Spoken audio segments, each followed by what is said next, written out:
diferente, né? Só que no Rio Grande do Sul, peixada é batida de carro. Olha, essa é a nossa diversidade, senadora. É verdade. Bom, podemos começar? Eu não sei onde é que aumenta. Eu estou estranhando que hoje ninguém começou com boa noite, boa noite, boa tarde, boa tarde, boa noite, boa noite. Então, boa noite a todos. Boa noite. Nós abrimos, nós estamos conversando, Paulo, por isso que ninguém cumprimentou. Não, aqui no meio. São pessoas... Marcos, nós estamos lhe ouvindo, tá? Almirante Marcos, nós estamos lhe ouvindo, pode falar. O senhor está com o microfone aberto? Boa noite a todos. Boa noite. Isso mesmo. Boa noite. Boa noite. Bom, eu gostaria de pedir, primeiramente, que fechasse os microfones, por favor, deixar o microfone aberto só do moderador e do palestrante. Agradecer a participação e a disponibilidade do ex-governador Paulo Artung de estar participando aqui no grupo. Eu já expliquei ao governador como é o grupo.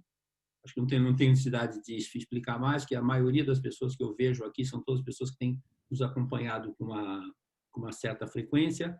Gostaria de saudar especialmente a senadora Ana Amélia, que tem sido uma constante aqui nas nossas lives e sempre abrilhantando com as suas perguntas e seus comentários. E gostaria também de solicitar às pessoas que têm acompanhado Personalidades em Foco, vocês têm recebido convites exclusivos para que participem. Eu estou pedindo a vocês que eu gostaria de dar mais divulgação ao grupo. Antigamente, o grupo ele primava por ser um grupo fechado, com poucos participantes.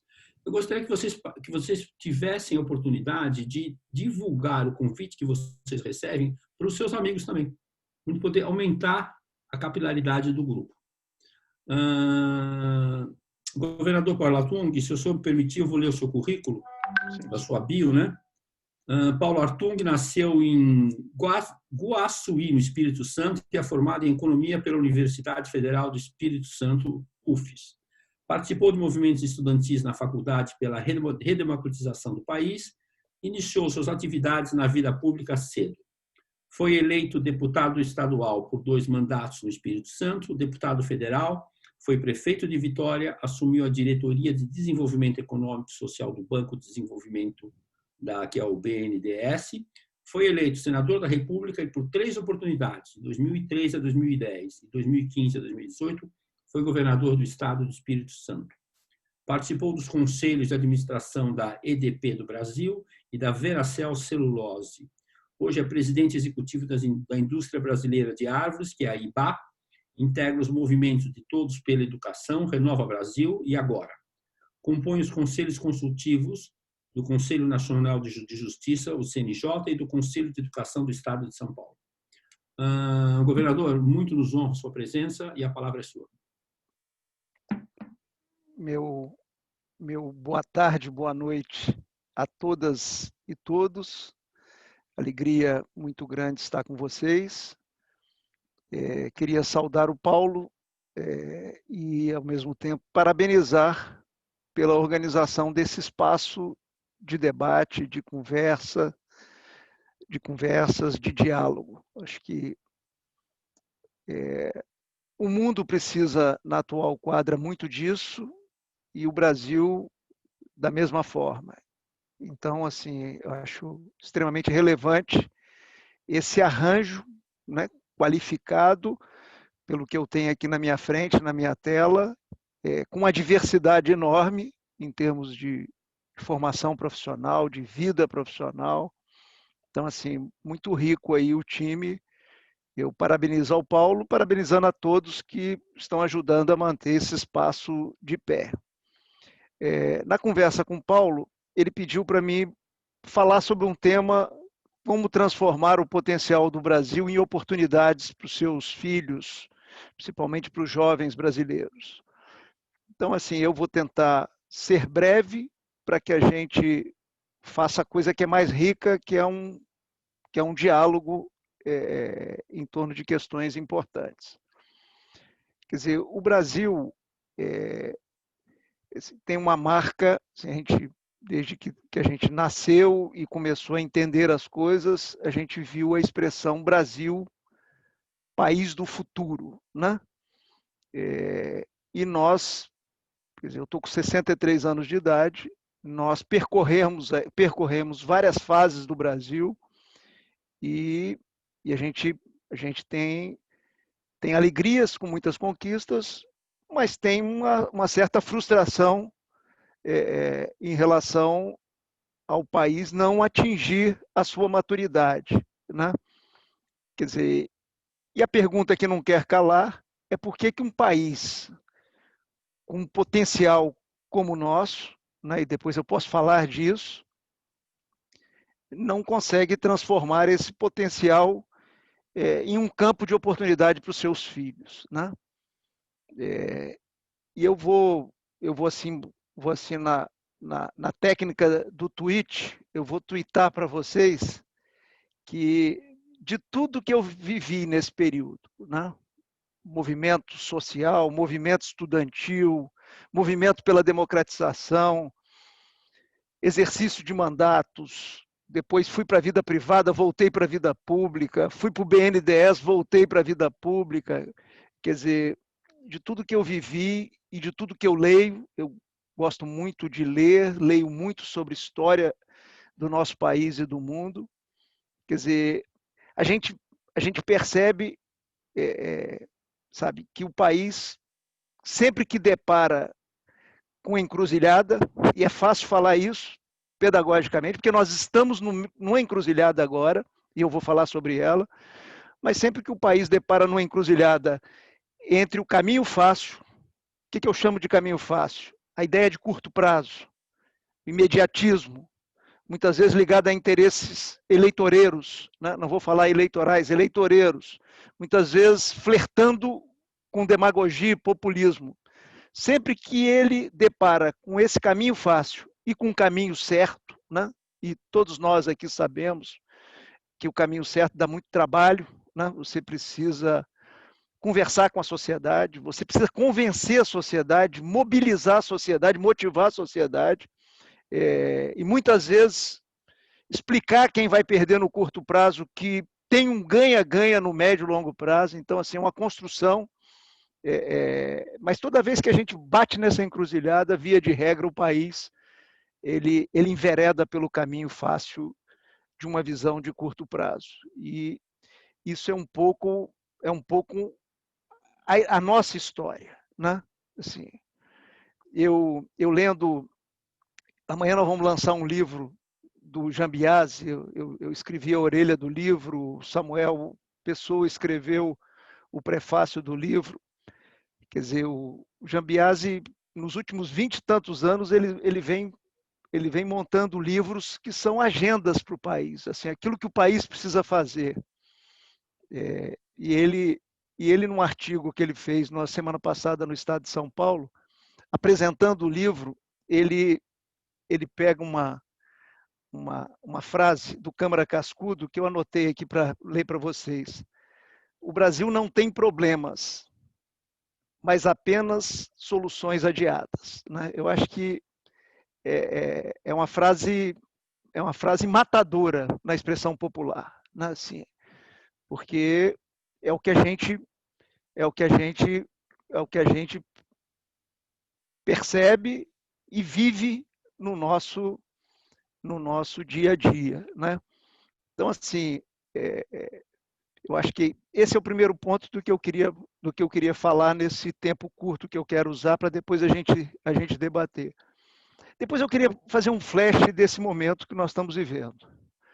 Quer dizer, nós iniciamos o ano de 2020, lá no seu início, uma realidade muito diferente. Assim, eu ouso dizer que as nossas gerações, e eu estou falando aqui no plural, não tinha atravessado uma quadra como essa que nós estamos atravessando. Como é que o Brasil ele recebeu a pandemia, né? Primeiro, ele teve tempo que outros países não tiveram, né? Como a crise sanitária começou do outro lado do mundo, nós tivemos um tempo. E tempo todos nós aqui sabemos, é matéria-prima de gestão de crise, né? E assim, infelizmente, nós não usamos esse tempo que tínhamos a nosso favor. Mas a crise chegou ao Brasil com aspectos positivos na vida do nosso país e negativos. Assim, nessa polarização horrorosa que nós estamos vivendo, tem gente que só viu o negativo, né, e tem gente que só viu o positivo. Mas não é verdade, né? Se a gente quiser colocar aqui nos dedos das mãos, assim, só para exemplificar, positivo nessa crise, o Brasil tinha reservas internacionais. E nós sabemos o quanto que elas estão sendo úteis para a travessia dessa crise dolorosa que nós estamos dentro dela. Nós tínhamos um fator positivo que era o teto dos gastos, né? Tem um debate enorme no país, depois nós podemos debater aqui, mas na minha visão, uma medida positiva que está ajudando o país. Acho que a visão mais objetiva disso é controle de inflação e taxa de juros baixas, que nós nunca tínhamos convivido na nossa história econômica, né? Então, fato positivo, quer dizer, e a reforma da Previdência, né? A reforma da Previdência que tinha sido debatida no governo Fernando Henrique, foi perdida por um voto, a instituição de idade mínima. Naquele momento já estava claro que era insustentável a estrutura atuarial das estruturas previdenciárias públicas e privadas, e nós não conseguimos fazer naquele momento, quase conseguimos fazer no governo Temer.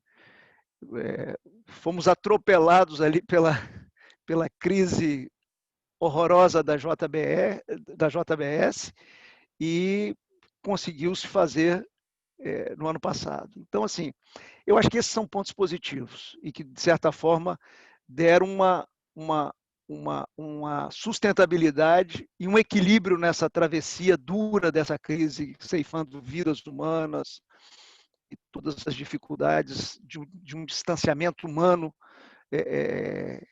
que é extremamente complexo até do ponto de vista psicológico. Então, assim, fomos apanhados pela crise com pontos positivos e com questões negativas, né? Desemprego muito alto. O desemprego já estava no início do ano em 12 milhões de irmãos e irmãs nós. Um endividamento muito alto, né?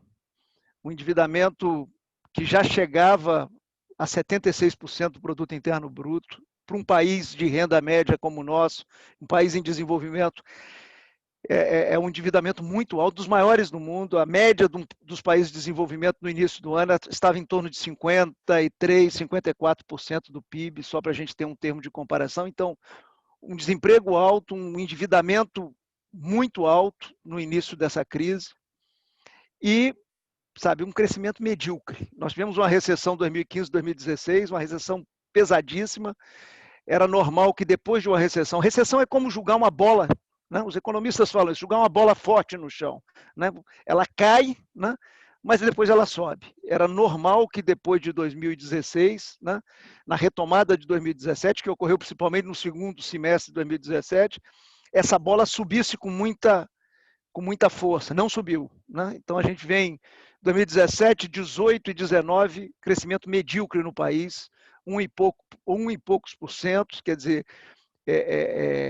sabe? Então, assim, nós estamos vindo de um histórico de crescimento medíocre, né? E de uma taxa de investimento medíocre. A taxa de investimento no Brasil está rodando em torno de 15, 15,5%, né?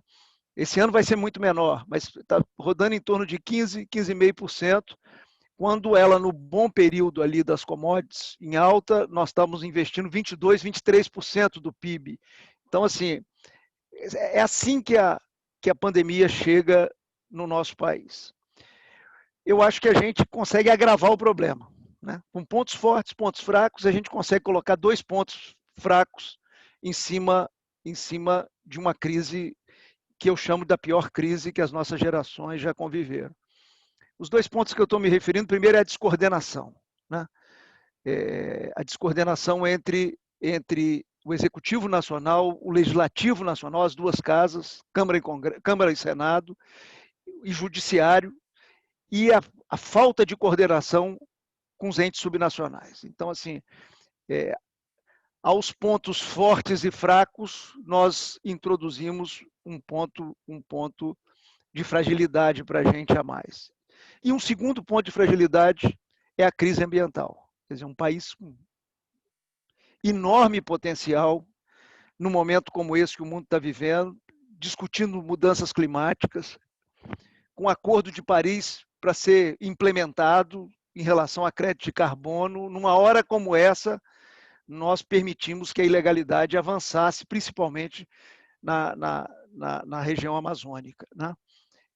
Criando os problemas internos para a gente, enormes, né? E criando um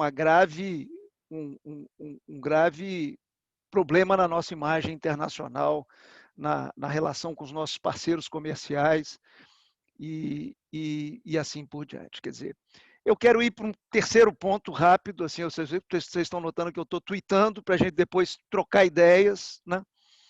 Quer dizer, eu quero passar por um texto bom que eu não sou médico, mas na pandemia economista prescreve, eu aprendi isso. Então, eu queria prescrever um texto que eu li, que eu gostei muito, talvez alguns de vocês leram.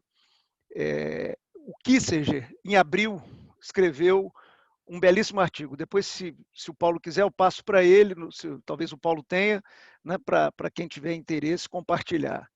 Quer dizer, no início ali da crise, o Kissinger fez um artigo sobre gestão de crises graves, né? Mostrando lá, começando na Segunda Guerra Mundial e descrevendo.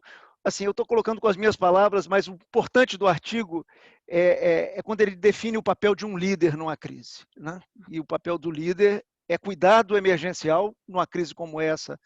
Palavras minhas, é cuidar da vida humana, salvar vidas e buscar força para salvar empregos, empresas, atividades econômicas e assim por diante. Esse é o emergencial. Mas ele fala no artigo que o líder, numa hora dessa, tem que ter capacidade de olhar para frente, né? Na visão de que toda crise, por pior e mais dura que seja, né, ela tem começo, meio e fim, né? E se o líder não liderar na direção do pós-crise,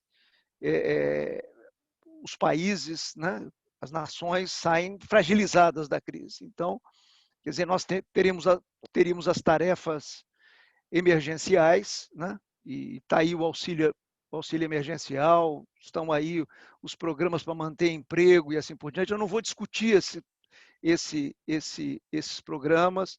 Acho que a descoordenação, que eu já me referi, colocou erros na montagem desses programas, desvios que nós estamos aí todo dia vendo pelos jornais, mas acho que essa questão não é central. A questão central é o seguinte, é como que a gente trabalha para que o país não saia de joelhos dessa crise.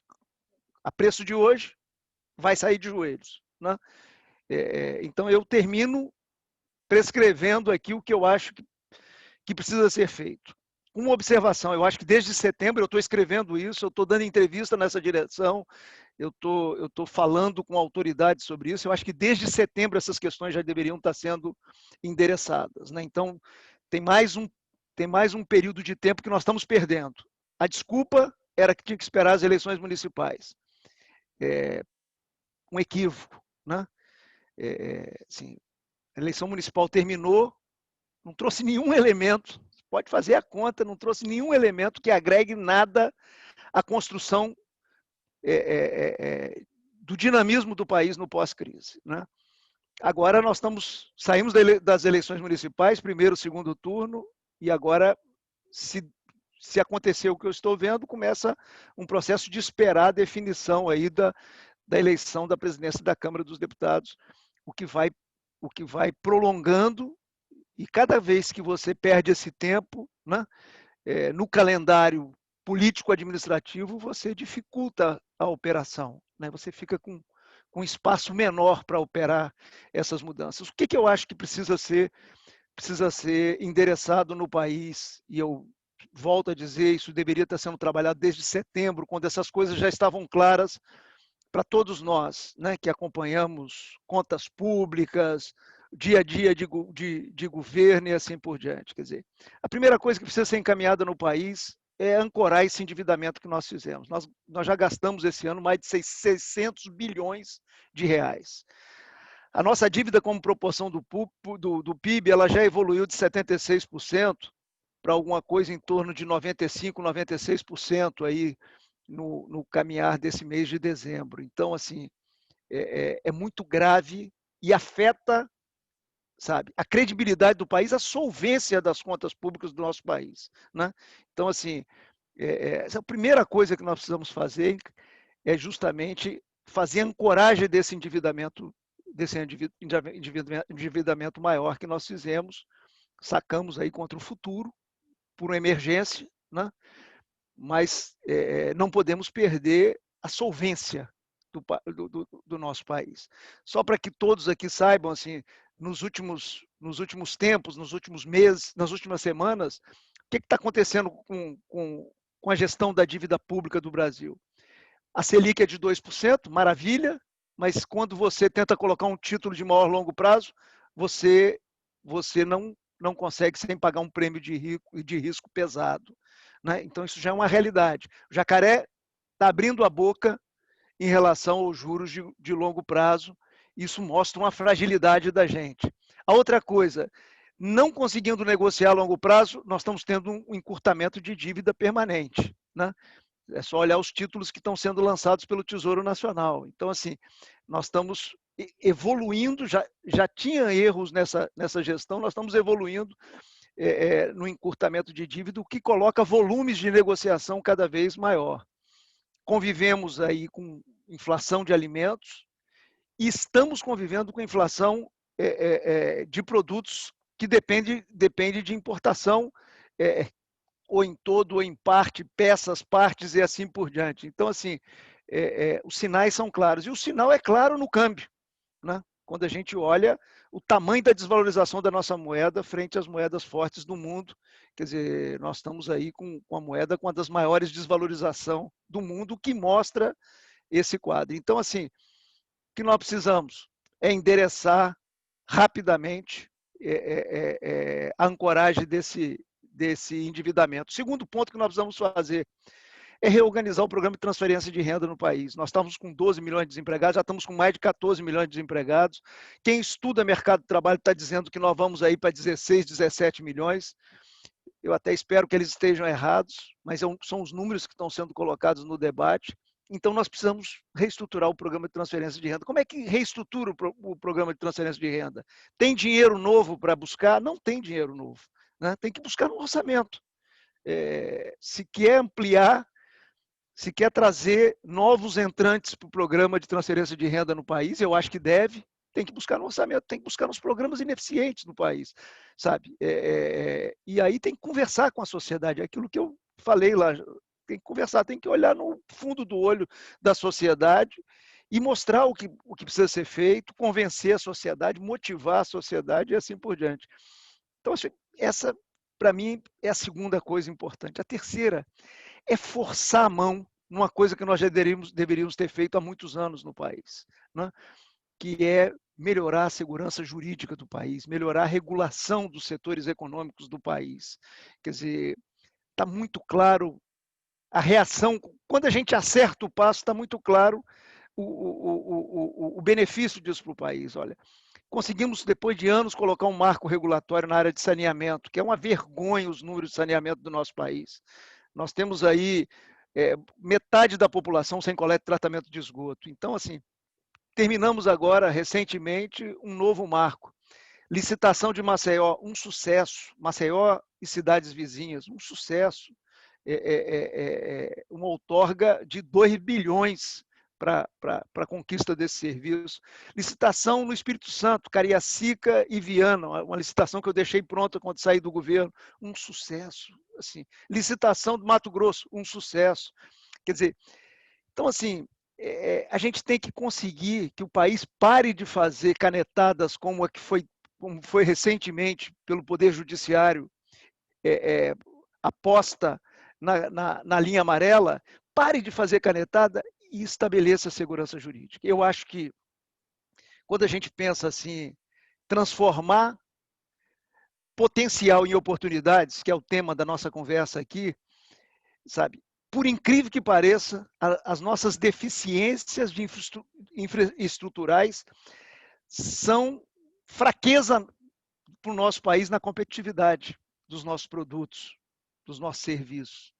Mas essa fragilidade pode virar força, né?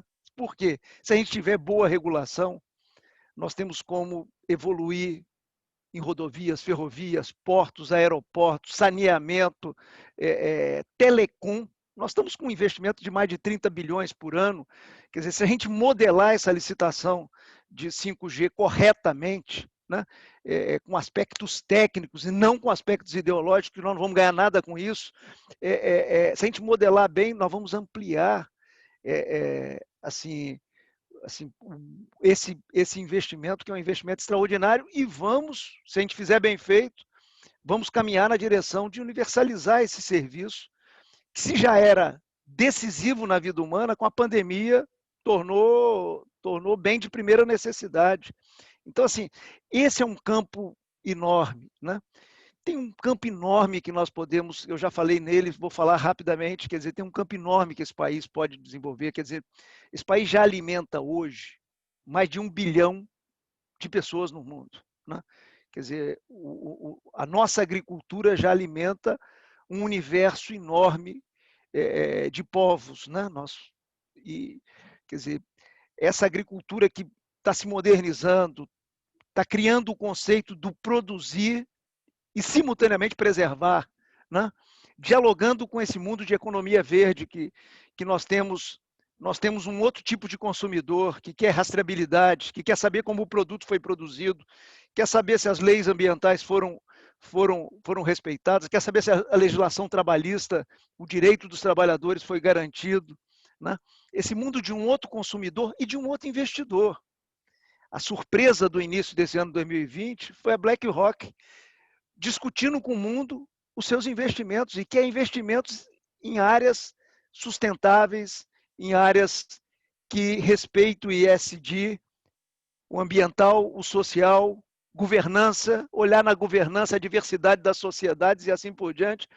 Quer dizer, nós temos uma outra oportunidade, quer dizer, um país que é a casa da maior floresta tropical do planeta. Nós somos a casa da maior floresta tropical do planeta.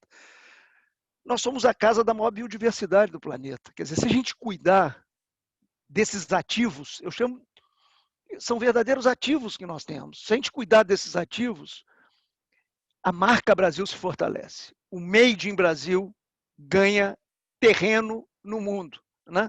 Então, assim, economia verde é oportunidade para o Brasil. Nós não temos mais a oportunidade do bônus demográfico, nós perdemos. Aliás, a gente vem perdendo coisas e não aproveitando janelas ao longo da nossa história, né? Aquilo que eu falei, entre o fácil e o certo, a gente, via de regra,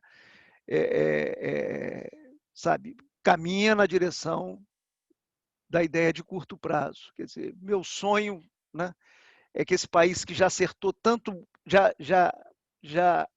apertou tanto o botão do fácil, até para mudar os ares, aperte o botão do certo, né? E a gente encare os nossos desafios, né? Conseguindo encarar os nossos desafios, a gente consiga transformar potencial em inúmeras janelas de oportunidades para o nosso povo e principalmente para a juventude brasileira, que precisa olhar para o Brasil, olhar para o seu país e acreditar no presente e no futuro do país. Eu paro por aqui, Paulo. Não sei se eu já fui bem no tempo aqui e eu estou vendo aqui 18h32, então eu devo ter falado 20 e tantos minutos. Então, eu acho que está bom. Oi? Preciso, né? Paro por aqui para a gente fazer o que é melhor, que não é o monólogo, é o diálogo e é o debate. Estou à disposição de vocês. Dos 70 palestrantes que nós tivemos aqui ao longo dos 10 meses, você foi o único que ficou no tempo. Eu gostaria também de aproveitar a oportunidade e saudar o embaixador Rubens Barbosa, que está presente aqui. Bem-vindo, embaixador. Também ao fundador e presidente do CLP, o Luiz Felipe Dávila, que foi palestrante aqui também, já em 2 ocasiões. E, governador, o senhor sabe que é uma tradição nossa e todas as pessoas importantes que se apresentam aqui e todas que se apresentaram são importantes, eram saudadas pelo almirante Léo Ferreira. Como o almirante Léo Ferreira estava em outro compromisso, mas entrou agora, eu gostaria de voltar a fazer um rewind aqui e pedir para o almirante Léo Ferreira saudá-lo em nome do grupo. Léo, por favor.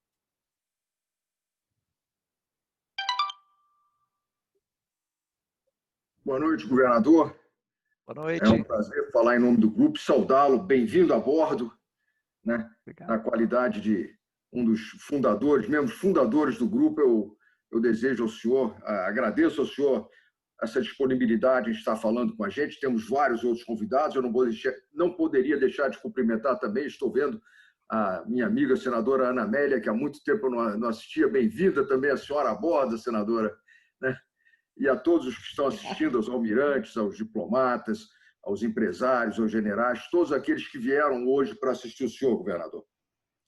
E eu tenho certeza, eu tive algum contato indireto com o senhor, ainda o senhor governador do Estado e eu comandante da Marinha, e nós participamos juntos de algumas empreitadas interessantes lá no Rio Grande do Sul, que deram certo graças à sua firmeza e à sua atuação.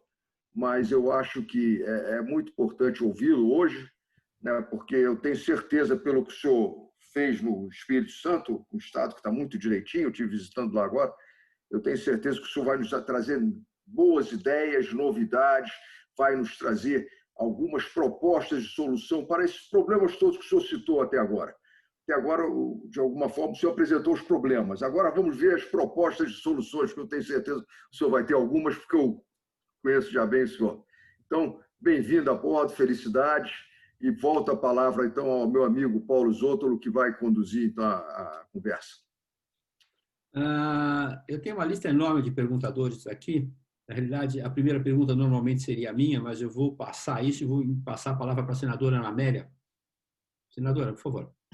Muito obrigada, Paulo. Obrigada. Muito bom rever todos os amigos que eu estava com saudade. Foram muitas agendas no mesmo horário. E eu estou impressionado porque todo mundo está mais jovem. Eu quero saber a receita de todo mundo. Não sei se alguém pintou o cabelo, o que aconteceu, mas está todo mundo mais um ar de felicidade em plena situação complicada. Obrigada pela exposição. Rever a senhora hoje aqui, senadora. É por isso que estamos todos felizes. Obrigada, almirante. Obrigada. Saudade, muita saudade. Excelente a exposição. Obrigada, Paulo Zótolo, por ter convidado o governador Paulo Artung para fazer nesse momento de reflexão. Agora, a exposição que ele fez coloca realmente os pontos cruciais que o Brasil tem, a encruzilhada. Nós tinha uma pedra no meio do caminho, que se chama pandemia. E as questões se agravaram porque foram revelando aí exatamente o aprofundamento da radicalização política. Numa democracia como a nossa, toda esta agenda apresentada pelo senhor, ela implica num entendimento e numa negociação com o Congresso Nacional para conduzir com a liderança e com segurança o programa de reformas. Elas estão empacadas e não se sabe quando vão sair das gavetas. Esse é o primeiro ponto. Segundo ponto, sequer para as questões como a emergência social que foi feita, a redução para quanto vai ser pago, como é que vai ser feito isso para socorrer os 14 milhões, 14% da população economicamente desempregada, é preciso continuar porque o programa deu certo. Inclusive, o nosso PIB não foi tão grande a queda por conta exatamente desse socorro que o governo oportunamente deu às classes mais pobres.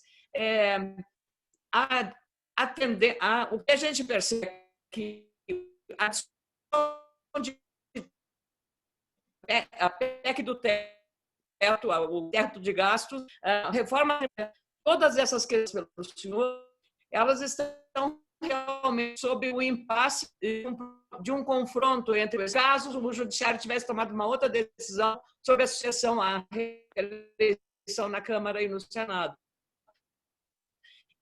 Então, parece que existe interesse de fato, essa confrontação com as instituições, especialmente o judiciário, desacreditar. Senadora, a senhora está cortando e agora congelou a imagem. E a senhora saiu. Ela saiu, mas eu acho que ela está tentando entrar de novo. Paulo, você pegou a pergunta dela? Falhou muitas vezes, Paulo. Eu disse... A senhora está falhando, senadora. Não, era só perguntar para ele se, nesse ambiente de radicalização, ele acredita que vai avançar a reforma e o que o país precisa. Perfeito, senadora. Assim, eu tenho falado, né, que mesmo você convivendo num ambiente um pouco radicalizado, isso não é privilégio do Brasil, né? Isso é um fenômeno mundo afora e tem muito a ver com a evolução da sociedade humana, do impacto das novas tecnologias na vida humana, na política, né, no debate político e assim por diante. Mas mesmo numa situação complexa como essa, é possível que as boas propostas elas saiam das gavetas, né, e virem ação de governo, né? Eu acho que o exemplo da Previdência, senadora, é o melhor exemplo. Assim, quando a Previdência começou a ser debatida nesse governo, eu já estava em São Paulo trabalhando na iniciativa privada. E eu fui vendo na rua, né, no contato com as pessoas, no Uber, conversando com o motorista e assim por diante, que a população ia percebendo a importância de uma reforma como essa. Essa é uma reforma que mexe muito com a vida das pessoas. Uns vão ter que trabalhar mais 2 anos, mais 5 anos, mais 6 anos. Então, assim, normalmente é uma reforma difícil de ser aprovada. No mesmo período, a França tentou, e muitas manifestações na França, manifestações de rua. Então, assim, eu acho que aqui no Brasil, talvez até porque no período de boom de commodities houve uma melhora de vida da população e depois uma queda e uma recessão provocada por erros, barberagens de gestão econômica do país. Eu acho que tem esse sentimento na população. Nós aprovamos a reforma da Previdência com mais de 50% em pesquisa favorável à aprovação da reforma da Previdência. Então, assim, eu acho que o ambiente é bom, né?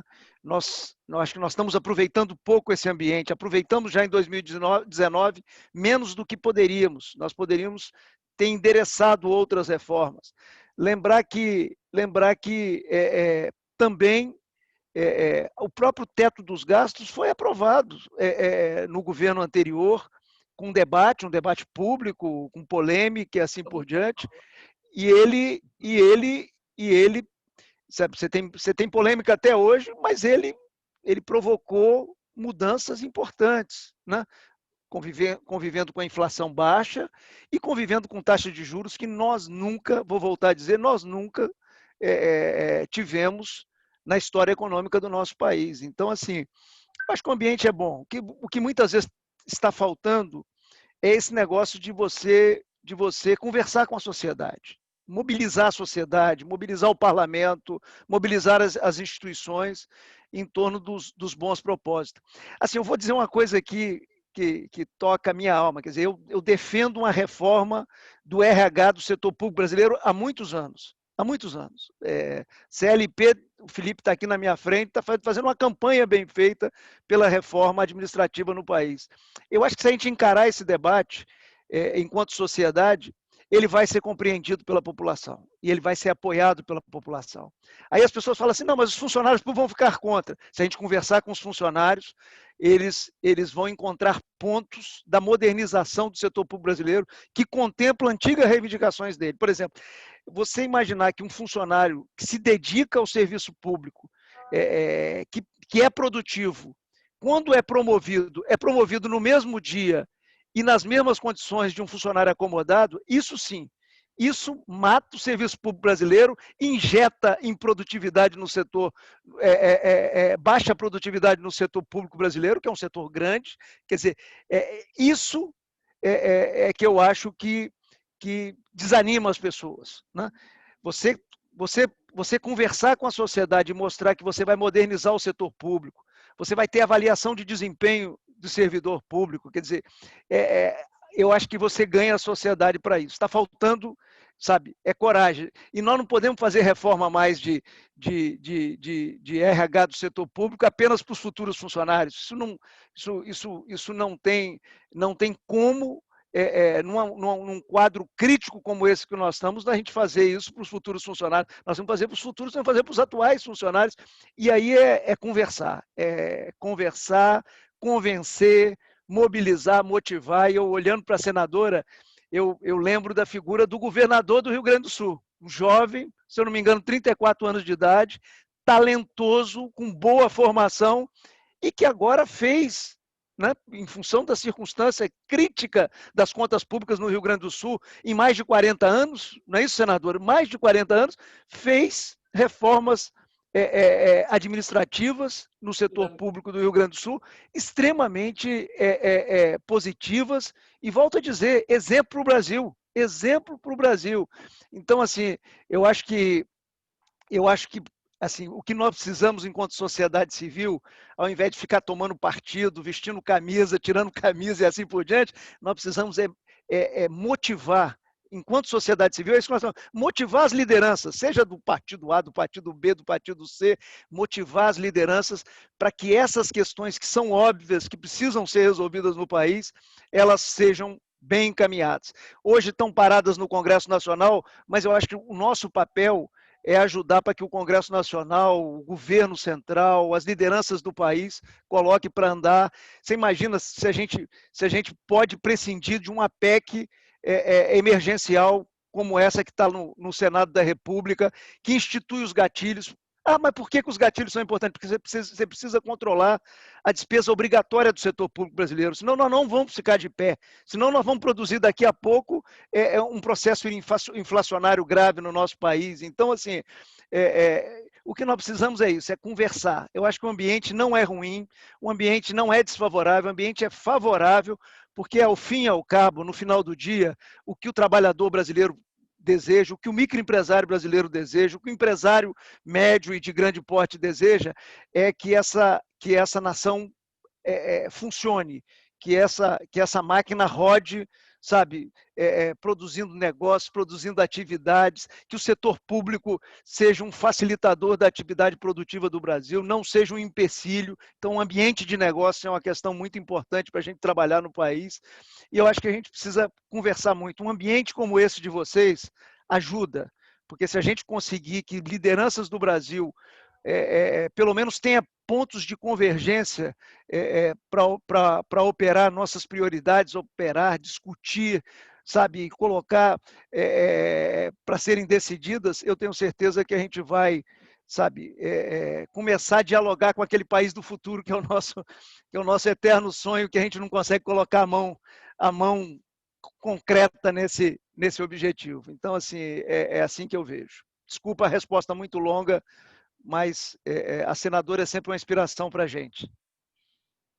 Governador, a pergunta... Desculpe, senadora, por favor. Eu só queria dizer obrigada pela injeção de otimismo, adorei, eu precisava disso, obrigada. Governador, as respostas nunca são longas. Quem são longas, às vezes, são as perguntas. A gente vai tentar... O senhor tem o direito de falar como o senhor quiser. Eu queria passar a palavra agora ao embaixador Rubens Barbosa, que queria fazer uma pergunta e uma colocação também. Embaixador, por favor. Bom, em primeiro lugar, eu queria agradecer, através do convite do Gustavo Reck, de eu participar dessas reuniões com vocês. Muito obrigado aí pela oportunidade. Queria cumprimentar o Paulo Arthur também pela sua apresentação e fazer um comentário sobre o que ele falou. Eu tenho insistido muito que, na discussão dos problemas brasileiros, a gente leve em consideração o que está acontecendo no mundo.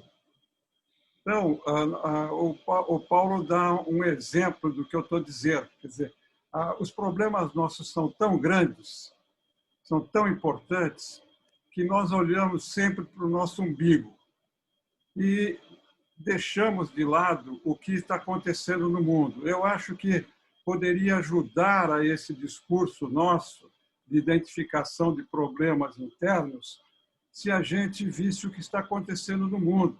Quer dizer, nós estamos vivendo um momento de grande transformação tecnológica, social, de costumes, e a gente raramente, sobretudo no discurso político interno, raramente a gente atenta para esses fatos.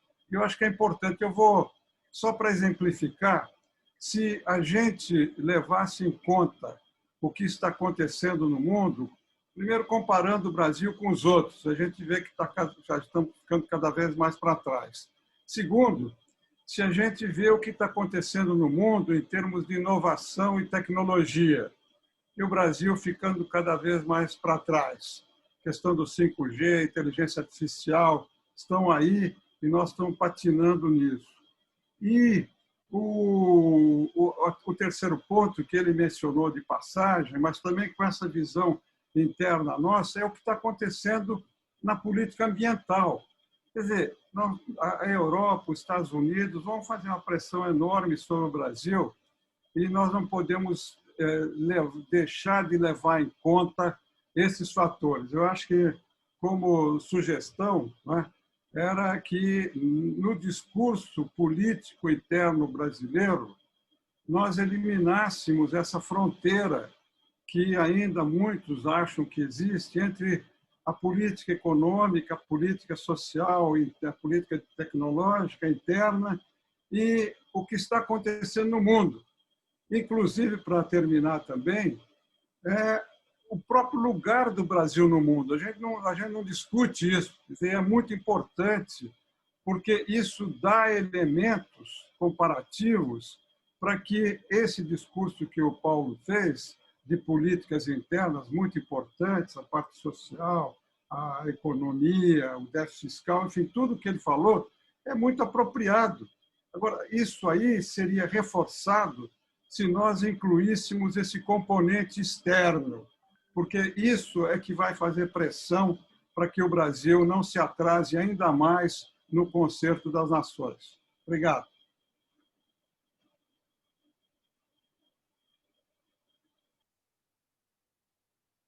Paulo?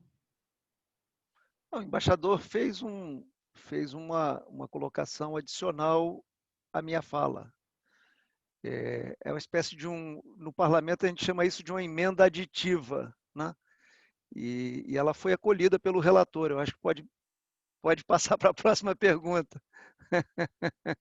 Embaixador aditiva. Embaixador é um brother meu aí, um querido amigo e um parceiro importante de muitas jornadas.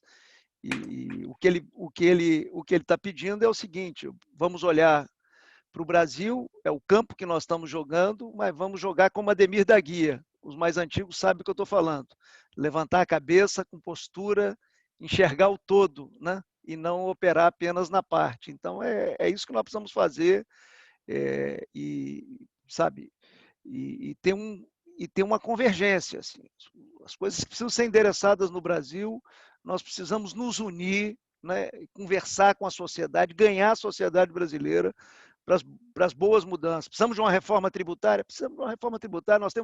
Nós temos os piores sistemas tributários do planeta. Então, assim, vamos ter a capacidade de fazer uma reforma tributária, vamos envolver o poder central, o Estado, os municípios, né? Isso vai ser importante para o ambiente de negócio, isso vai ser importante para desburocratizar o país, isso vai ser importante para que o empreendedor brasileiro tenha mais facilidade de colocar o seu negócio de pé, manter o seu negócio vivo e assim por diante. Então, assim, mas nós estamos precisando de um nível de coordenação. A sociedade civil tem um papel importante. Eu acho que teve uma experiência, Paulo, recente, né, que eu participei dela, que foi o problema da ilegalidade na Amazônia. A ilegalidade na Amazônia cresceu muito em 2019, repercussão muito ruim internamente no país, externamente, e aí o mundo empresarial começou a debater, porque são os nossos mercados mundo afora.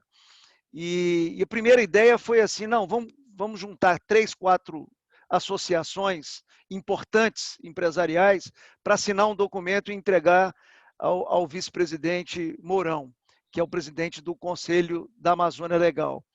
E é interessante como é que rapidamente o debate chegou à conclusão que não devia ser assim. Não devia ser mais uma carta, sabe, de entidades ao vice-presidente da República. Devia ser uma carta das empresas, né, assinadas pelos CEOs das empresas. E nós começamos, rapidamente nós tínhamos 30 signatários dessa carta, e hoje chegou a mais de 80, são as maiores empresas brasileiras, e quem lê o conteúdo da carta vai ver também a diferença. Não é um protesto, não adianta mais um protesto. É uma carta que é propositiva, é uma carta mostrando caminhos, né? É propositiva, é colaborativa.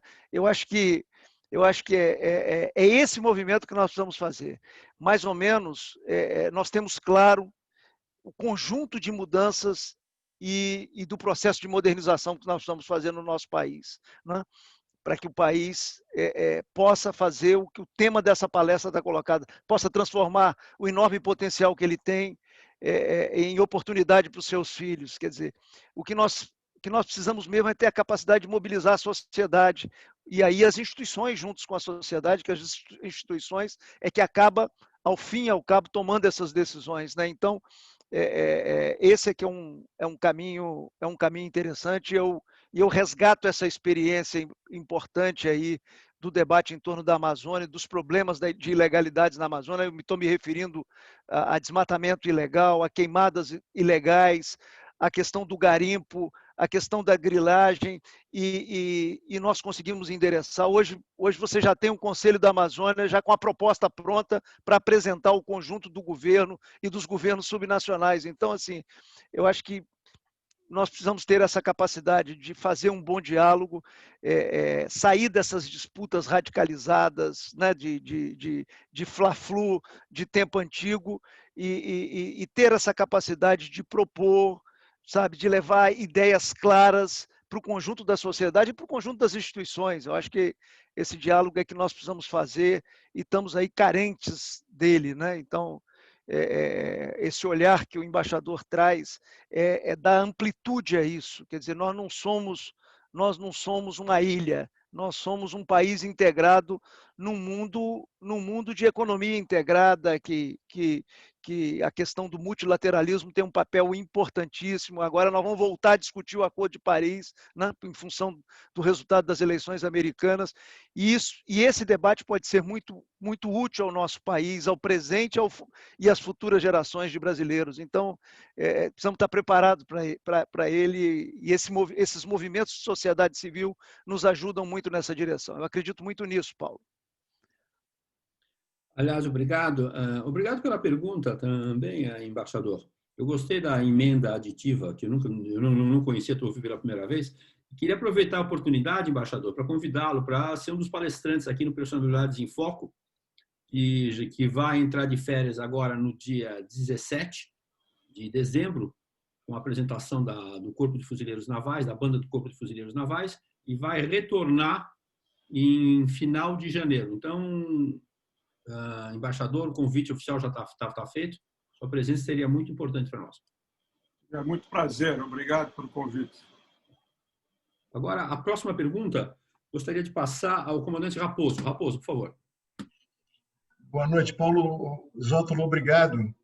Eu estou sendo surpreendido de forma extremamente positiva com a presença do embaixador Estélio Amarante, que, se eu não me engano, eu confirmo, é exatamente ele que nos honra com a presença. Ele foi meu chefe durante 2 anos na Embaixada da Bolívia. Eu o cumprimento e o saldo, embaixador. Fico muito feliz com a presença do senhor. Governador, por mais que eu acredite piamente em tudo que o senhor falou, particularmente detalhes interessantes como a reforma do RH, o senhor já falou isso algumas vezes, e essas reportagens, a gente fazendo o dever de casa, a gente leu.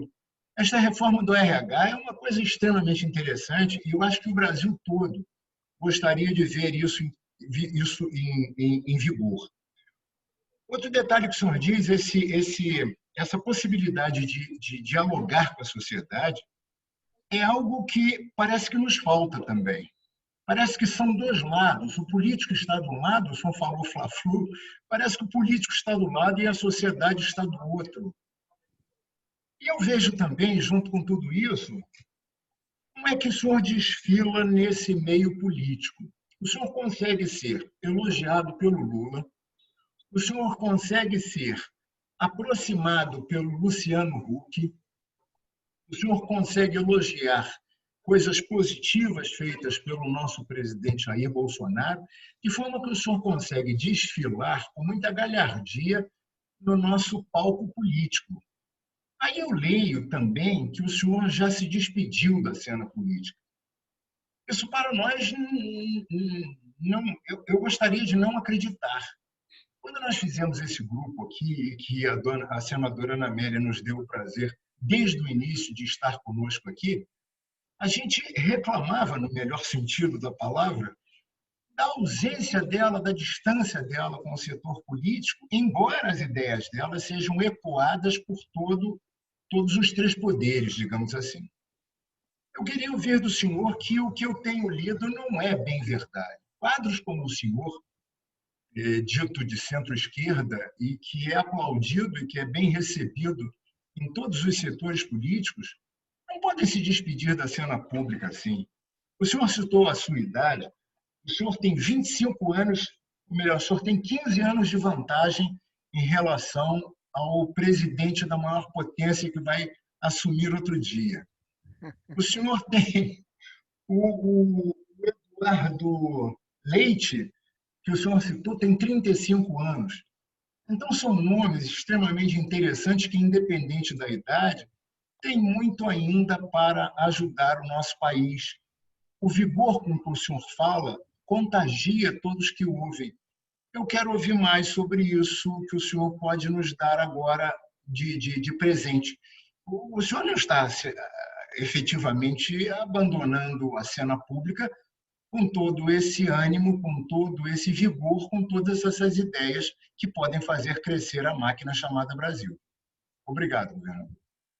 Governador, antes do senhor responder, só colocar uma emenda aditiva aqui à pergunta do Raposo. Aprendeu, hein? Aprendeu e já está usando. Dentro da pergunta dele, a minha pergunta vai ser a seguinte: o senhor consideraria ser candidato à presidência em 2022? Então, vamos por parte como Jack. Né?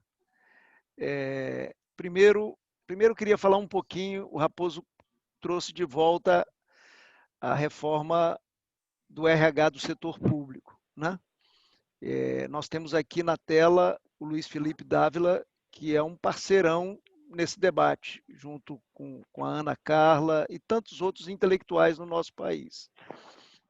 Ela é muito importante. Assim, o setor público brasileiro, ele está submetido a leis, a regulamentos feitos por um tempo que já não existe mais. O mundo mudou e está mudando velozmente, e o setor público brasileiro ficou parado no tempo. Então, assim, o que precisa consertar? Né? Assim, a gente ser muito concreto.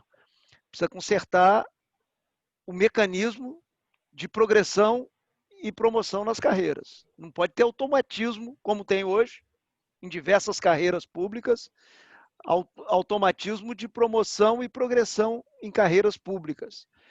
O que tem que presidir a promoção e progressão na carreira é a avaliação de desempenho, né? Porque aí você injeta produtividade no setor público brasileiro. Se ele consome aí 30 e tantos % do PIB brasileiro, se só a folha de pessoal consome aproximadamente 13,7%, 13,8% do PIB brasileiro, quer dizer, se você injetar produtividade nessa área, você está injetando produtividade na economia brasileira. Outra coisa é o seguinte: as carreiras são curtas, né? Então, assim, o cidadão faz concurso, faz o estágio probatório. Estágio probatório é um engano que eu gosto no Brasil, não tem estágio probatório na prática, tem na lei, mas não tem na prática. E rapidamente ele vai para o topo da carreira e se acomoda, né? Então as carreiras, elas precisam ser organizadas como são nos países desenvolvidos. Carreiras mais longas, isso vai permitir. E nós temos um sem número de carreiras. A Ana Carla Abraão, uma estudiosa sobre esse assunto, fez um trabalho com o professor Ari e com o Armínio Fraga, de muito boa qualidade, e mostra essa difusão de carreiras no setor público brasileiro. Vocês estão vendo que eu não toquei numa parte que é muito debatida, que é a estabilidade do funcionário público. Eu não toquei nisso. Eu acho que dá para modernizar muito o setor público brasileiro e a gente discutir depois essa questão de estabilidade, que é uma questão mais polêmica, e aí eu acho que é uma coisa que precisa de mais maturidade da sociedade brasileira. Então, assim, essa é a primeira questão que eu queria colocar. Essa reforma, para mim, é uma reforma que tem prioridade no país. E eu acho que dá para convencer seu João, que frequenta a unidade de saúde, ou Dona Maria, que tem um filho numa escola pública, o impacto de uma reforma dessa na contraprestação de serviços no nosso país. Então, assim, por isso é que eu sou um defensor, e há muitos anos, eu defendo essa estrutura que eu acho importante. A outra questão que o Raposo coloca, sabe, é essa disposição que eu tenho, né? Eu tenho um DNA ligado ao interesse público. Tenho, e sei disso. E estou dando vazão para ele, Raposo. Eu disputei 8 eleições, fui eleito 8 vezes, exerci 8 mandatos, né? Quer dizer, é uma vida, assim, um tempo enorme. Fui deputado estadual, fui deputado federal, fui senador da República, fui prefeito da capital, fui governador 3 vezes. No meio disso, trabalhei na iniciativa privada, voltei para o setor público, fui diretor do BNDES no governo Fernando Henrique, depois voltei para cargos eletivos e assim por diante. Então, assim, tem um ciclo bem construído, né, nessa trajetória. Quando eu decidi que esse ciclo tinha chegado ao final, eu falei, eu preciso dar vazão a isso. Eu fui para trabalho voluntário, Raposo. Eu vou te dizer, não vou dizer tudo que eu estou aqui não, que você cai de costas, mas eu estou no Renova BR para formar novas lideranças no país. Trabalho lindíssimo. Esse ano o Renova BR colocou mais de 1.000 candidatos a cargos municipais, elegeu mais de 150 vereadores, prefeitos, vice-prefeitos, Brasil afora. Então, assim, trabalho lindíssimo. Eu estou no Todos pela Educação. O Paulo falou no início do meu currículo. O Todos é difundir boas práticas na educação básica do país. Hoje você tem experiências maravilhosas, ao contrário do que as pessoas pensam. Quando olha educação, tem que olhar Singapura. Eu fui ver Singapura, é importante conhecer Singapura, é importante conhecer a experiência da Coreia do Sul depois da Guerra da Coreia, é importante, mas nós temos experiências dentro do Brasil que precisam ser conhecidas e escaladas. O Todos pela Educação faz isso, né? O Instituto Ayrton Senna faz isso, outros institutos, o Instituto Unibanco, tem um conjunto de instituições privadas ajudando muito nessa... Eu estou no Todos pela Educação com trabalho voluntário. A Viviane Sena me convidou para ir para o Conselho de Educação de São Paulo. Uma vez por mês eu estou na reunião do Conselho Educacional de São Paulo. É uma participação importante, levando a minha experiência administrativa. Então, assim, estou lá no Agora, que é uma plataforma de produção de propostas para o Brasil, para discutir a Amazônia, para discutir a questão das favelas, para discutir a questão do agro, né? Produzir, preservar e tantas outras questões que estão na agenda, educação, saúde, como é que moderniza o SUS e assim por diante. Então, eu tô dando vazão, Raposo, a essa energia boa que eu acho que eu tenho, né? De um DNA aí para causas públicas, e estou trabalhando muito, né? E o Paulo pergunta se eu vou ser candidato. Eu nem filiação partidária mais, Paulo, eu tenho. Antes de terminar meu mandato de governador, eu tomei a providência de fazer uma desfiliação partidária, já com essa visada de ir para a sociedade civil, e além do meu trabalho profissional. Quer dizer, Eu tenho que trabalhar para viver, sou economista, sou gestor, então estou dirigindo uma organização grande hoje no país. Então, além do meu trabalho profissional, eu tenho uma dedicação de trabalho voluntário, que aí eu consigo dar vazão. E a última coisa que o Raposo me perguntou, né? Por que essa facilidade que eu tenho de dialogar com os diversos campos da política brasileira? Eu sempre fui assim, Raposo. Então, eu acho que quando a gente olha um para o outro, parece que a gente está tudo muito distante. Quando a gente conversa um com o outro, a gente começa a ver pontos de aproximação e ver que a distância não é tão grande, né? E muitas vezes tem caminho para aproximar, né?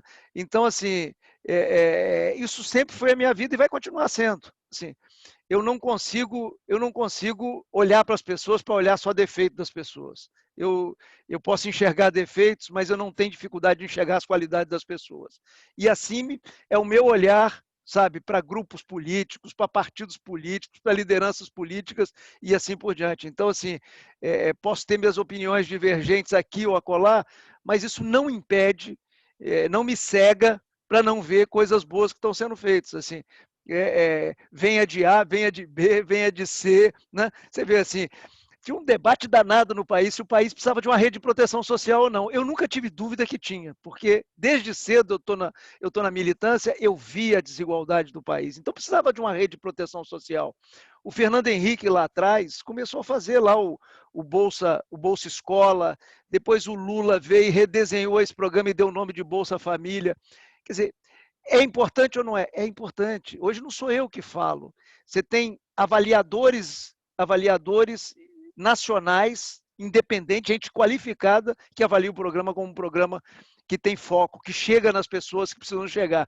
Você tem avaliação internacional sobre o Bolsa Família, mostrando que é um programa que tem foco e que é um programa necessário para um país como o nosso, com nível de desigualdade como é o nosso país. Quem conhece esse Brasil sabe do que eu estou falando. Então, assim, essa é uma característica minha, Raposo. Assim, eu sou assim, vou viver a vida toda assim, sabe? Eu acho que nada substitui uma boa conversa, sabe? Com maior que seja a divergência. Você vê que os povos eles evoluíram nas suas trajetórias, superaram os conflitos, muitas vezes de guerras, conflitos horrorosos, justamente dialogando, negociando e buscando pontos de aproximação. Eu acho que o mundo está precisando disso. Eu não vou falar que o Brasil está precisando disso, o mundo está precisando disso, de mais diálogo. Os desafios planetários são enormes, né? Você vê aí desafio da desigualdade social, desafio da questão do clima, que precisa unir todos os países, todos os povos, desafio do terrorismo no mundo, né, que é um desafio presente. Nós tivemos episódios recentes na Europa de terrorismo. São desafios que nós vamos vencer com muito diálogo, com muita compreensão e com muita aproximação em todos os campos aí. E por isso que eu gosto do multilateralismo, né? Porque busca no campo da cooperação, da solidariedade, caminhos, né? E eu acho que o mundo vai entrar de novo numa rota que fortalece o multilateralismo, e por isso vai fortalecer o Acordo de Paris. E se a gente se preparar bem, e por isso que eu defendo que o Brasil se prepare bem, nós vamos sentar nessa mesa de discussão do artigo 6º, que é o que nos interessa muito, que é o mercado de carbono. Nós vamos sentar com uma posição muito boa e com protagonismo do país nesse debate climático do mundo e valorizando a nossa marca Brasil e os produtos brasileiros, né? Então, é isso, mas estou aí, com gás danado, 63 anos, com gás animado para danar, e quero ajudar muito o debate, quero ajudar muito a formação de liderança, quero ajudar muito o meu país, transformar esse imenso potencial que ele tem em portas, janelas de oportunidades para o nosso povo, para a nossa gente. Então, pode contar comigo aí para movimentos da sociedade civil, que eu estou junto. Muito obrigado, governador. Conte com esse espaço aqui para esse diálogo que o senhor citou com a sociedade. Muito obrigado. Obrigado, Raposo. Governador, a próxima pergunta eu vou passar para o Luiz Felipe Dávila, do CLP. Luiz Felipe. Está sem som, Felipe. Está sem som, Felipe. Felipe, aí. Pronto. Bom, o governador Paulo Artung é, além de tudo, um grande aliado do CLP, ajuda a empurrar aqui todas as causas difíceis e jamais falta tempo para se dedicar a tanta causa. Eu não sei como é que ele consegue administrar as 24 horas do dia dele, mas é sempre um grande parceiro.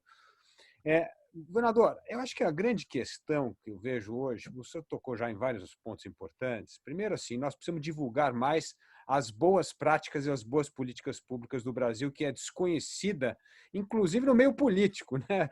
De repente, é interessante que a gente faz esses seminários no CLP, alguns se surpreende com um colega que está fazendo uma coisa extraordinária que nem esse diálogo tem. Então, primeiro, eu acho que nós precisamos mesmo dar mais voz a essas grandes causas que tem no Brasil.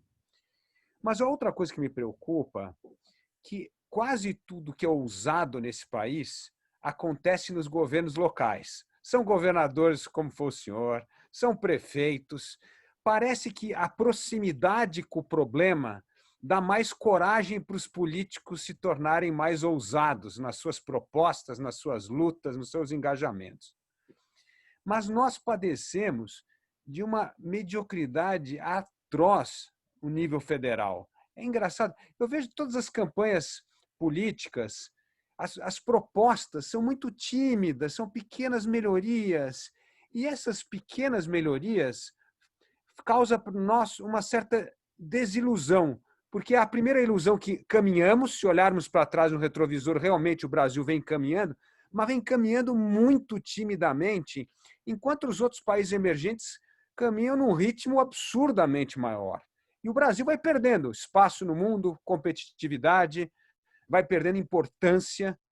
Então, não falta hoje no Brasil, numa disputa presidencial em 2022, mais ousadia, mais coragem de arriscar, essa coragem que nós já percebemos nos estados e nos municípios, levar a nível federal e se expor com propostas mais ousadas para que o Brasil consiga avançar nas grandes reformas estruturantes sem se acomodar a tímidas mudanças que nos levam a pequenos progressos, mas quando comparados com outros países, nós estamos cada vez mais perdendo terreno. Mas, Felipe, eu tenho feito uma brincadeira, né? Que eu acho que aí vale para tudo, vale para os governos subnacionais e para o governo nacional, para todos nós brasileiros, eu acho. Assim, que temos algum papel de liderança, eu estou me referindo assim. Eu acho que o povo está na frente dos seus líderes. Assim, sinceramente, eu só acho que a frase é uma brincadeira, mas uma brincadeira séria. Assim, o povo ele, sei lá, ele melhorou de vida ali no boom das commodities, sabe? A esposa que trabalhava informal conseguiu formalizar o seu vínculo de trabalho, o filho que não conseguia emprego conseguiu emprego, houve uma melhoria de renda, acesso a bens diversos, né? A família foi lá, trocou a geladeira, depois conseguiu comprar um carrinho usado. Quer dizer, teve um momento, né, que as pessoas viram que é possível viver com melhor qualidade, né? Compraram material de construção, fizeram um puxadinho ali, sabe? Conseguiram fazer o reboco da casa, conseguiram fazer um banheiro na casa. Então, assim, eu acho que essa população, ela avançou. Assim, se os líderes perderem o medo, aí vale, desculpe a franqueza, vale para um prefeito. Eu fiz agora um roteirozinho para os novos prefeitos, dei 8, depois eu aumentei um pouquinho, dei 12 ideias para os novos prefeitos. Vale para os prefeitos, vale para os governadores, vale para quem está no governo central, na presidência da República, nos ministérios, vale para todos nós, vale para a sociedade civil. Assim. Eu acho que se a gente conversar com o país, por isso que eu estou, desde que a Ana Amélia me fez a pergunta, se a gente conversar com o país, se a gente olhar no branco do olho das pessoas, né? Explicar as coisas que precisam ser explicadas. As pessoas não são obrigadas a saber. Ninguém conhece tecnicismo de uma reforma administrativa. Você vai ter que transformar isso no popular para as pessoas entenderem como é que isso muda lá na ponta, no atendimento de uma unidade de saúde, como é que isso melhora lá no atendimento na área de segurança da Polícia Militar ou da Polícia Civil ou do Bombeiros Militar e assim por diante. Então, assim, eu acho que, no fundo, eu te respondo dessa forma. Nós precisamos convencer os líderes que dá para ir mais, que o povo está preparado, está preparadíssimo para poder debater coisas mais ousadas no nosso país. Aí vale para todo mundo, porque você chega a uma prefeitura agora, eu ministrei aula para os candidatos antes na preparação do Renova. Todos eles ficaram assustados na hora que começaram a ver as contas das suas prefeituras. O que aconteceu nos últimos 20 anos? A despesa obrigatória esmagou a despesa discricionária. Quer dizer, o que é a despesa obrigatória? Por exemplo, folha de pagamento. O que é a despesa discricionária? É a capacidade de investir, calçar uma rua, iluminar um bairro, fazer uma praça pública, uma área de lazer, consertar uma escola, equipar uma unidade de saúde. Isso é despesa discricionária. Ela foi esmagada pela despesa obrigatória. Assim, nos últimos 10 anos, caiu a metade o investimento dos municípios no país. Assim. Então, assim, como é que faz? Né? E aí as pessoas me perguntando, sabe, vai ter que conversar com a sociedade, vai ter que diminuir despesas, né? E mostrar para onde vai esse dinheiro, né? Você tem que qualificar a alocação de recurso público no país. Então, assim, eu acho assim, o que nós estamos precisando é sacudir com um exercício de liderança responsável, né? Assim, bacana, sabe? Que não tenha medo de, eu vou perder 10 votos aqui. Vai perder 10 votos aqui, vai ganhar 100 votos aqui. Fazer as coisas certas, assim. Eu conversei com os prefeitos eleitos do Renova a semana passada. Eu falei, olha, fazer a coisa certa dá voto, né? Sabe? E dá resultado para a população e dá votos, dá prestígio para o líder político. Então, eu acho que nós estamos usando assim, e acho que a sociedade civil é que vai fazer isso, Luiz Felipe. Então, nós temos que destravar os líderes, né? Os líderes estão medrosos, né? Vai fazer uma reforma administrativa, joga para os futuros. Como é que vai jogar para os futuros? Nós vamos modernizar o setor público que está aí. Nós temos 12 milhões de funcionários públicos no Brasil, sabe? É um contingente enorme de profissionais trabalhando no setor público. Se a gente não injetar melhorias ali, sabe? Você não injeta produtividade na economia brasileira como um todo. Então, assim, nós vamos ter que convencer. Eu acho que nós somos capazes, né? Eu já vivi de tudo na vida. Eu já, quando teve o motim da Polícia Militar no Espírito Santo, eu me lembro que as primeiras entrevistas que eu dava, ninguém queria ouvir, né? A população não queria ouvir. A população, muitas vezes, cobra do líder coisa errada. E o líder não pode fazer, tem que explicar, tem que ter paciência. Então, eu queria que eu desse aumento com o Estado do Espírito Santo, que eu já tinha recebido no limite de alerta da Lei de Responsabilidade Fiscal. Se eu desse aumento, eu estava cometendo um crime contra uma lei importantíssima que nós temos no país. Então, assim, nas primeiras entrevistas eu falei, as pessoas faziam um cara de paisagem. Mas eu tenho um convencimento, Luiz Felipe. Se eu falar e as pessoas estão fazendo cara de paisagem, a culpa não é delas. A culpa é minha. Eu é que preciso arranjar uma narrativa para chegar no coração, na alma, na emoção das pessoas. E aí é meu exercício pessoal, é papel de quem está num campo de liderança. Sim. E foi o que eu fiz. Né?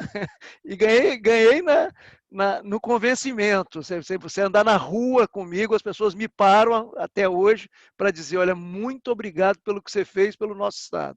Muito obrigado pela forma que você nos administrou. Eu ouço isso, sabe? Isso não tem nada que pague uma coisa dessa. Então, assim, vale a pena fazer o certo. Às vezes, o certo, ele demora a pegar no tranco para ser compreendido, né? E você tem que buscar a narrativa certa. Nós temos que convencer, ensinar essa turma. Como é que é líder? Nasce líder? Não tem nada de nasce líder, isso é treinamento. A primeira vez que eu falei em público para um ginásio de esporte cheio, eu tremi como vara verde. Eu não me reconheço há muitos anos naquele Paulo Artung tremendo, sabe? Porque da segunda vez já foi natural e assim por diante. Então, é treinamento, a gente aprende. Tá aí a Ana Amélia, que é uma craque de oratória, sabe que a gente aprende, vai melhorando e vai, sabe, chega no auditório, vê a reação das pessoas e vê a forma de encaixar aquilo que precisa encaixar, vai num campo de futebol e vê a reação das pessoas, sabe, eu já falei para campo de futebol lotado, mas é isso, sabe, e aí tem que convencer as pessoas, mas eu tô rindo porque eu acho que nós é que vamos arrancar a trava que está nos líderes brasileiros para eles pararem de ser tão conservador quando a sociedade já andou para frente, está topando modificações importantes, modernizadora do nosso país. É isso que é importante. Mas nós vamos convencer os líderes. A sociedade, eu acho que ela já tá mais, assim, mesmo não sabendo detalhes técnicos, nunca essas coisas são assim, mas ela tem uma intuição. Eu acho que a sociedade brasileira ela intuiu que coisas precisam ser feitas para que esse país, que tem tanto potencial, possa rodar melhor a favor dos seus filhos. Sim. Obrigado pela pergunta. Muito bem, é isso mesmo. A sociedade precisa dar um chacoalhão nos seus líderes, fala, precisamos mais coragem em vocês, a gente está pronto. É isso. Governador, eu tenho uma lista enorme aqui de pessoas que querem perguntar. Nós temos espaço para uma pergunta a mais, que nós vamos vencer o nosso... Aliás, nós temos 6 minutos. É verdade. Eu tenho aqui o Almirante Jaime, o Almirante Guilherme, tenho a Emília, tenho o professor Reck, tenho o Cláudio Baile, eu só tenho espaço para uma pessoa. Então, aqueles que não puderam participar, me desculpem, mas eu vou dar a palavra à Emília, representante do sexo feminino do grupo. Então, por favor, Emília, a pergunta final é sua. Governador, boa noite. Pelo jeito, eu tenho que bater continência para ela, então, né? Não, eu sou mais civil da civil que eu tem sei. Aqui. Não, eu sei, você não entendeu a minha brincadeira. Eu fui acima dele. Não. É um privilégio mesmo que o Paulo me concedeu. Vamos lá. O senhor ressalta bastante a comunicação como um importante fator para chegar aos acordos que permitem que sejam feitas reformas, que sejam implantadas medidas e tudo isso. O Estado democrático, ele vive disso, e ele tem justamente estruturas para que esses processos do convencer, ser convencido, se deem, o que traz uma certa morosidade, mas que é próprio dele, de acontecer esse diálogo e esse convencimento. Por outro lado, essa comunicação com a tecnologia moderna ela é cada vez mais rápida, multifacetada, e a gente vê que existe também um problema, uma disfunção, como o senhor fala, de comunicação no governo. Como que o senhor faria, o que o senhor sugeriria de uma gestão eficaz de comunicação para o Estado? Olha, assim, se a comunicação era importante quando eu comecei na vida pública, né? Basicamente, o instrumento que tinha era a mídia tradicional, né? Televisão, que era mais forte, principalmente alguns canais, rádio, mídia impressa, né? Se ela já tinha importância e nós tínhamos que ter no nosso planejamento estratégico, seja de mandato legislativo, seja de mandato executivo, nós tínhamos um capítulo no planejamento estratégico e no estabelecimento de metas, objetivos e no gerenciamento dessas metas e objetivos. Se nós já tínhamos ali um elemento importante, imagina agora com a conexão que nós temos no mundo, com as redes sociais e assim por diante. Então, assim, o conselho que eu posso dar é o que eu dei hoje a um prefeito que esteve comigo hoje cedo, né? Eleito, sabe? Eu lembrei da entrevista que o doutor Tancredo deu quando voltou da Europa, né? Com a bandeira do Brasil atrás, uma entrevista notável que ele deu, contando as conversas que ele tinha processado com os líderes europeus. Então, eu lembrei dessa conversa e falei, olha, naquela época era muito diferente da agora. Agora você tem que ter, além de ter um bom secretário da Fazenda, além de ter um bom procurador, além de ter um bom auditor, que é o controle interno, além de ter um bom uma boa área de gestão que cuida da folha de pagamento e assim por diante, né? Para você aí poder projetar as políticas sociais, a educação, saúde, o que você vai fazer de segurança no seu município, assistência social e assim por diante. Além disso, você precisa de um elemento que cada dia é mais importante nas organizações. Falei para ele, porque eu estou na área privada e tem o mesmo impacto, né? Que é a comunicação, e aí olhando a comunicação formal e todas as redes sociais que você tem hoje, divulgando coisas, e muitas vezes divulgando fake news, mentiras e assim por diante, e você tem que ter uma gestão de redes, você tem que ter um monitoramento de redes e assim por diante. Então, o meu conselho, né, que é a sua pergunta, Emília, que é focal, é que qualquer líder hoje, aí eu estou falando da área pública e da área privada, precisa ter uma atenção especial para a comunicação, porque assim, instantaneamente se destrói uma coisa que foi construída com muito zelo, né, com muita disposição durante anos de trabalho. Então, assim, essa atenção precisa ser redobrada e, sabe, o profissional é de novo tipo, não adianta. Comunicação não é mais aquela história que a gente pensava em comunicação, pensava numa redação de jornal, ou de rádio, ou de televisão, era tudo muito parecido, né? Sabe? Esse profissional é um outro profissional, né? É um profissional que é desse mundo conectado que nós estamos vivendo, que é impactante. Você falou de democracia. A democracia liberal no mundo, a democracia representativa, como a gente chama, ela está impactada por essas novas tecnologias. E ela vai ter que passar por uma atualização. Assim, eu vejo muitas simplificações. Não, agora com essa eleição nos Estados Unidos, isso está endereçado. Não está endereçado. A democracia liberal, a democracia representativa, ela vai ter que se atualizar. Eu li um livro do Manuel Castel chamado Ruptura, que eu acho que trabalha bem esse tema, assim, mais na constatação, menos na receita de bolo ainda, porque eu acho que nós estamos um pouco distante, mas é um assunto que nós que temos a democracia não como tática, mas como estratégica, como um bem estratégico para a sociedade, como valor para a sociedade, nós precisamos trabalhar até para, volto a dizer, atualizar as instituições da democracia no Brasil e no mundo. Esse é um trabalho que nós precisamos fazer. Mas se eu tenho que dar uma dica de comunicação, é um olhar atencioso a isso. É importante ter a receita que entra no caixa da prefeitura ou do governo do estado ou no faturamento da empresa privada e assim por diante. É importante ter controle das despesas, né? Porque senão você queima o que você tem.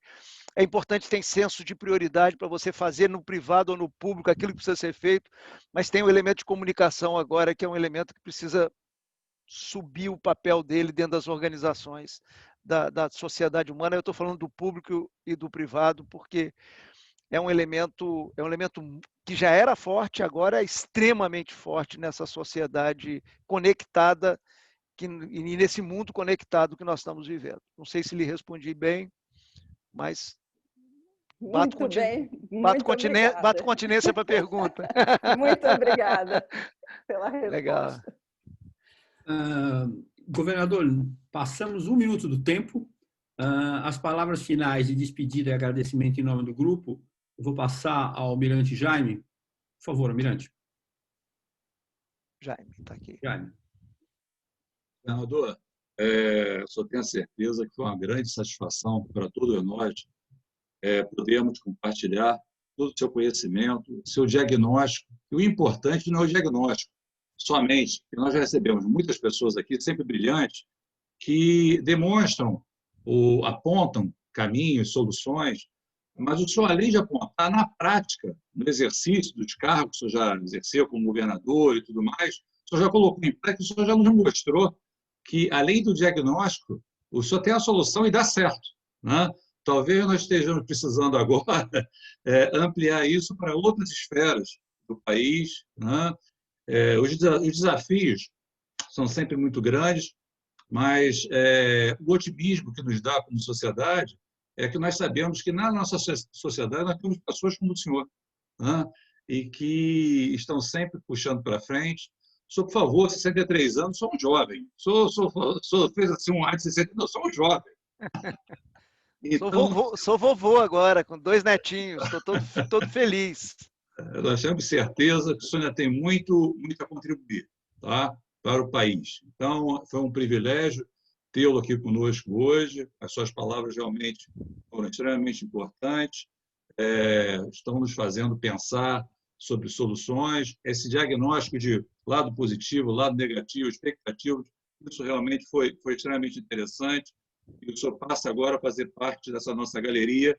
Né? Em breve, sua foto também estará lá. Né? E como uma pergunta final, também tradicional aqui, qual é o time de futebol que o senhor torce? Torço para o Flamengo. Está vendo? O senhor está completo. O senhor está completo. Mas quando eu fui fazer campanha a primeira vez, eu vi que os capixabas, né, nos bairros populares, eles torcem para os times do Rio de Janeiro, não para os times capixabas. Então, quando o eleitor chegava e me fazia essa pergunta, queima-roupa que você me fez, aí eu arranjei uma resposta. Eu falava assim, olha, eu torço para o time do meu eleitor. Se você for votar em mim, eu vou torcer para o seu time. Porque senão dava briga no bairro, então eu arranjei uma resposta bem mineira, né? Eu nasci no Caparaó. Guaçuí é região do Caparaó, é divisa de Minas com o Espírito Santo, então eu tenho um sangue meio capixaba e meio mineiro. Mas posso me despedir também, Paulo? Afirmativo. Olha, queria dizer que gostei muito de estar junto com vocês. Queria dizer que quando abriu a tela que eu vi o time que estava presente, tudo que o Paulo me falou e tudo que o Felipe Dávila me falou, que foram os dois que me convidaram, eu vi que tem um time muito qualificado. Eu acho que eu valorizo muito esses espaços, né? Queria falar aos militares que estão presentes, que durante os meus mandatos, as Forças Armadas foram muito positivas em tarefas dificílimas que eu enfrentei, como o episódio de Mariana, que todos conhecem, um dos maiores acidentes ambientais do nosso país, né? E as Forças Armadas, eu e o governador de Minas Gerais naquela época, e prontamente as Forças Armadas estiveram juntas, né, numa missão importante, e no motim da Polícia Militar, eu pude fazer o certo, porque as Forças Armadas estavam do meu lado. Então, todo lugar que eu estou com lideranças importantes das Forças Armadas, eu faço questão de registrar esse agradecimento em meu nome e em nome do povo capixaba e brasileiro, porque ali nós juntos demos um exemplo para o Brasil do que pode ser feito e que a gente não precisa sucumbir à pressão de grupos corporativos que muitas vezes nos enganam, dizendo que o interesse deles é interesse público. Não, o interesse deles é deles. Interesse público, interesse nacional, são outros interesses que nós precisamos valorizar no nosso país. No mais, uma boa noite a todos e todas, e foi uma alegria partilhar aí as minhas ideias, ouvir as opiniões de vocês também, que é sempre importante essa troca de opiniões, que a gente vai crescendo com ela. Um abraço a todos, boa noite, obrigado, Paulo, e obrigado Felipe Dávila, que foi o intermediário do convite. Olha, antes de abrir os microfones e pedir uma salva de palmas, tem uma pergunta a fazer ao Almirante Léo Ferreira, que está aqui ao seu lado. Almirante, a questão de mais ou menos um mês, o senhor dirigiu do Rio de Janeiro até a Bahia e fez uma escala no Espírito Santo para comer a muqueca capixaba. Qual muqueca que o senhor achou melhor? A do Espírito Santo, a capixaba, ou a da Bahia, a original? Aí depende do eleitor. Se o eleitor é baiano, eu digo que realmente a muqueca é muito gostosa. Arrasou, hein? Arrasou. 1-0. Arrasou. Os microfones e uma salva de palmas ao governador Paulo Artung, por favor. Muito obrigado. Parabéns, governador. Obrigado, gente. Muito obrigado. Parabéns. Você chegou aí, né, Lázaro? Ótimo. Boa noite a todos e todas. Boa noite, boa noite. Boa noite. Muito obrigado. Boa noite a todos. Boa noite. Boa noite. Obrigado. Muito obrigado. Boa noite, Almirante Leal, Max, Baili. Boa noite. Boa noite. Uma boa noite. Bom descanso. Almirante Max, como vai? Tudo bem? Tudo tranquilo. E sentimos sua falta na última aqui. Rapaz, mas eu estava com a netinha, né, com a neta, vindo de São Paulo, aí não dá. Eu quero aproveitar aí para cumprimentar o embaixador Rubem Barbosa, não sei se ele já saiu. Já saiu. Era de 97 a 99, ele era o nosso embaixador lá em Londres, para cumprimentá-lo. Obrigado. Cláudio, desculpe eu não ter conseguido abrir o espaço para perguntas suas.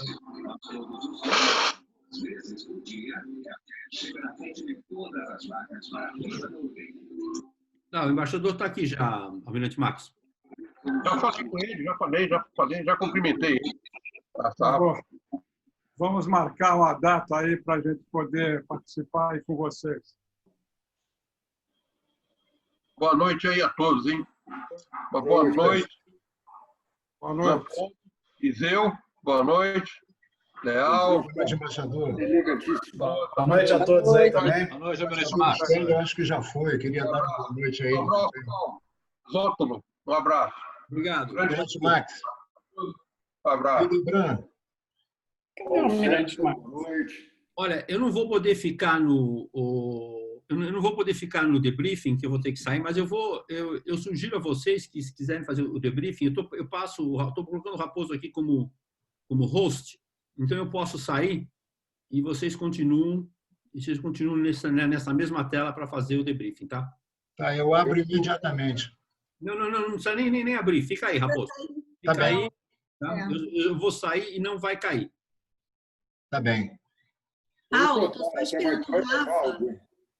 Paulo, só fala comigo um minuto. Estou só esperando o Rafa, tá? Ele assim que acabar